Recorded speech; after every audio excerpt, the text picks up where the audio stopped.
Hi, this is the second video of our quadratics unit. This time we're going to learn about graphing them. We'll start just where we normally start with graphing any sort of new function with a table of values. So we can kind of see how the shape behaves. And then we will move on to starting to graphing in a little more directed manner, looking for specific pieces and then being able to get the full parabola shape. This video, I'll warn you, is going to be a little long, but it's going to have a lot of examples. So watch as much or as little as you need for that. All right. The first thing we need to get down is the standard form of quadratic, which is the form shown here. Y equals ax squared plus bx plus c. The term with the x squared is called the quadratic term because of the square. The middle term with just the x is the linear term because, as we know, linear functions just set a plane x. And then at the end is the constant term because it has no variable. Rather than continuously throughout the unit referring to the quadratic coefficient or the linear coefficient, we'll often shorthand it and just call it A for the quadratic coefficient, B for the linear coefficient, C for the constant term. What we should get out of it won't just be today, but over the course of the next few lessons, the roles that A, B, and C play in determining both the parabola and also later when we go to solve equations dealing with quadratic functions. So just be aware that's whenever we refer to A, B, or C, this is what we're talking about. All right, so we're going to start off with the most basic quadratic there is, y equals x squared. And in terms of a lot of what we do, this is considered the parent function. So like I said, we're going to start with the table of values. So the x's, I'm going to pick some negatives, going to have 0 in there, going to pick some positives, and I'm just going to use a calculator and plug each of these values in, see what my y values are. One thing to remember is, since this is x squared, you need to put negatives in parentheses for the square to take effect. Where'd it go? Oh, there it is. Alright, so those are the y values I get. So I'm going to switch over here and see if I can get this to work. This isn't going to pop up the graph before I get a chance to do it all, but I'm going to start. I'll do 0, 0. Oops. 0, 0. 1, 1.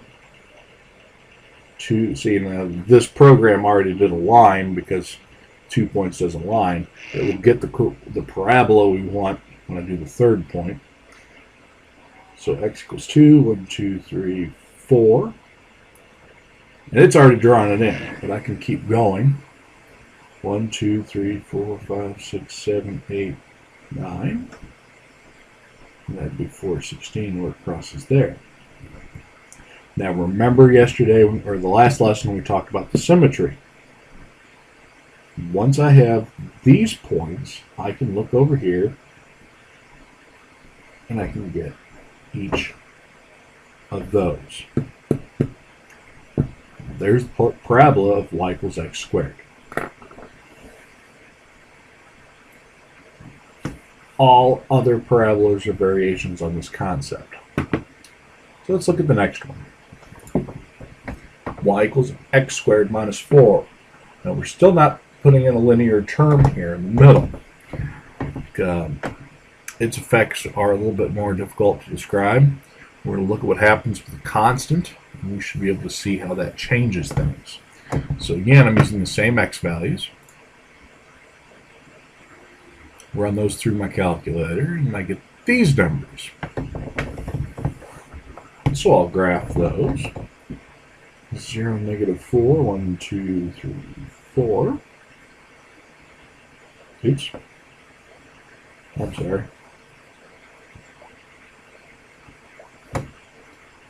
1, 2, 3, 4. 1, negative 3. 2, 0. See, this program already has it for us. 3, 5.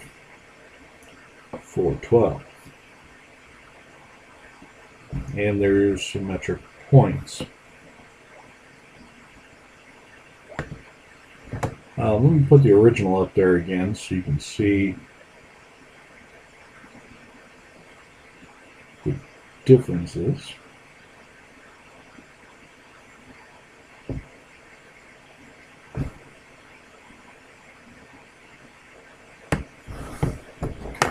So as you notice,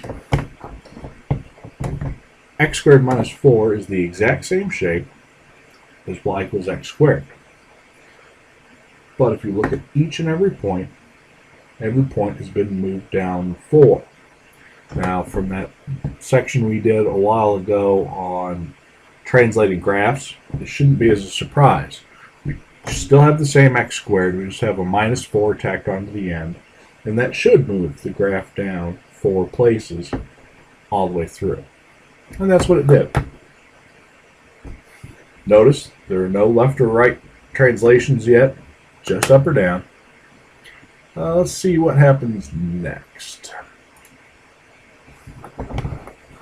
Alright, so this time we have negative 2 times x squared. So now we're multiplying in different a values, so it's not just 1x squared, we have negative 2.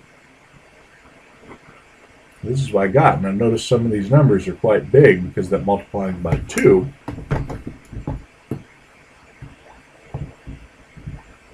So here I am, I still have y equals x squared on there. Now I'm going to put these points, 0, 0, 1, negative 2, 2, negative 8, 5, 6, 7, 8. And there it is. Notice the symmetry again.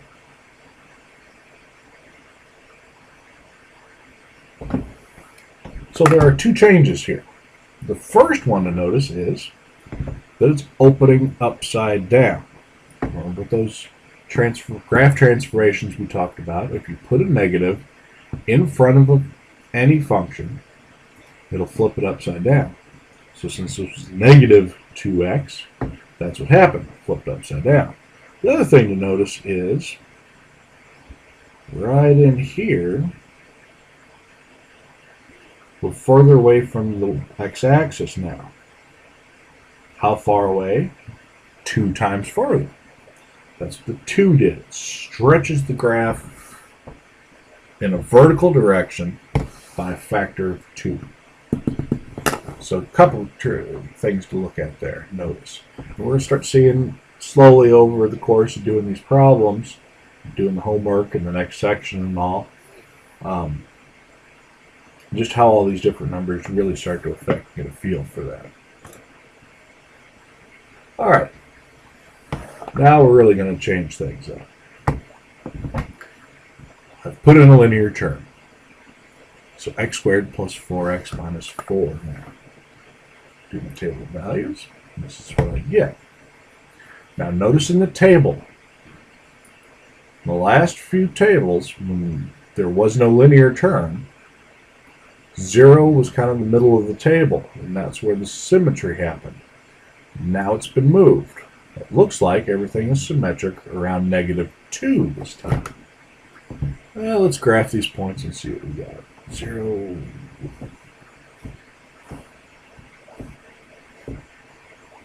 So I have 0, negative 4. 1, 2, 3, 4. 1, 1. 1, 1. 1, 1. 2, 8.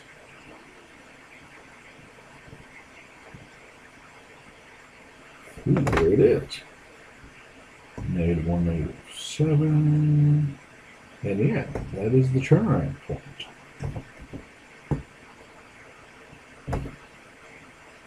The vertex is at negative 2, negative 8 instead of somewhere on the y-axis. It's that linear term that changes that. Now, if you remember from those graph transformations we did a while ago, when you added something to the x value, it moved your graph to the left. Well, we added 4x to the equation, which is up here, 4x. And instead of being on the y-axis, we've moved to the left. Now, that's not an exact analogy, because we didn't just add something just to the x, we did some other stuff with it too. And over the course of the unit, we'll see exactly what's coming to play. But for now, just notice, this was a plus 4x, we moved to the left 2 spots, which is half of that 4. Now, normally, before I did videos and we did this in the classroom, I'd spend a lot of time just building up to this, but here's the end, the key of it.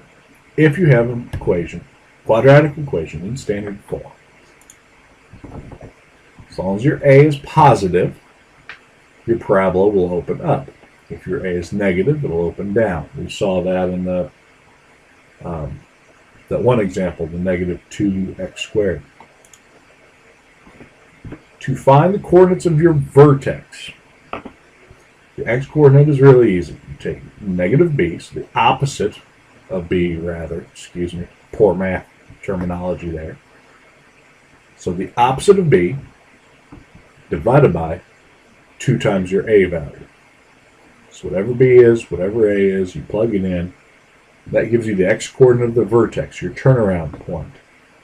Now, what the y-coordinate, that's trying to say is, you take whatever you found for the x-coordinate, plug it into your equation, and that'll give you the y-coordinate of your vertex. Once you know that, oh, the other thing, notice I forgot to point this out on the previous graph. Your constant is your y-intercept, because if you plug in 0 for your x's, they just go away, and all you're left with is c. So you'll know the vertex, you'll know the y-intercept, and then from there, what you're going to want to do is just plot a few points on one side of your vertex. Doesn't matter if it's to the left or to the right, but just do the next few numbers on one side, get your y values. Once you have those points, then symmetry will take care of the other points.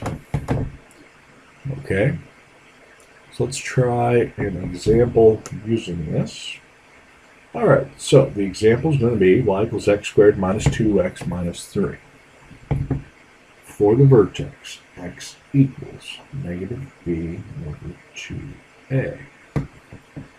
Sorry, opposite of b. What's wrong with it?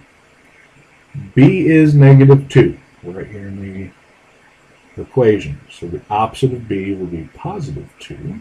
Our a value is 1, so 2 times a is 2.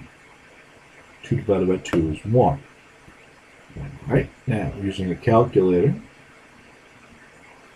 you plug 1 into the equation. Negative 4. Yeah. So the vertex is 1, negative 4. Now for a few more points. Oh, we also know that the y-intercept will be negative 3. So just to keep the numbers small, let's plug negative 1 in with the calculator, and let's plug negative 2 in with the calculator just to see what happens. Let's see, 1, 3, that would be a 0. Oops, I hope I didn't have anything important there. And then negative 2 would be 4, 8, that would be a 5. 1, negative 4. Vertex is 1, negative 4.